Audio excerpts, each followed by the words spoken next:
მიგანდები ურად ხელი მერობის არჩევნებზე საუბრობდი, სადაც სარკინიგზო მაგისტრალია ხა. ეგ უკვე გაკეთებული იქნება. საცობების ნატამანი არ იქნებოდა. რა დღეში ვართ? ეს კი ვერ აბა ეხლა რო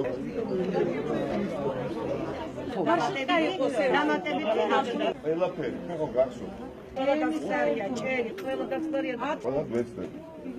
იქით უნდა ყოფილიყო დაკავშირებული ყველა. არიან სამხედრო მოსამსახურეები, ასევე ტოლვილები, არაბინები გაფორმებული დღემდე არიან უკიდურეს მდგომარეობაში.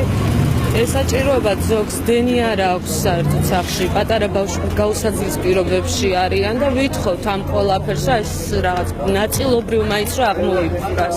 არ დადის ტრანსპორტი, არ გვაქვს მარშრუტკები, არ დადის ავტობუსები, დადის 1:27, რომელიც მოდის აეროპორტიდან, მიდის ერთი ქალაქში, დანარჩენი არც ერთი არ არის, მიუმართეთ ყველას, არავინ არ პასუხობს. უამრავი პრობლემაა, რომელიც უკავშირდება არაკომპეტენტურობას და არაკვალიფიცირებას, რომელიც პირდაპირ მასშე ხელისუფლებასთან და სამწუხაროდ იმედიც არ არის უკეთესი ხვალინდელი დღის აი ამ მიკროუბანში, ისნის რაიონში და მხოლოდ არჩევნები არის გამოსავალი და დაწუნებული ვარ მოსახლეობა მართლაც გააკეთებს სწოლარჩევანს, რომელიც გადის საქმის კეთებაზე.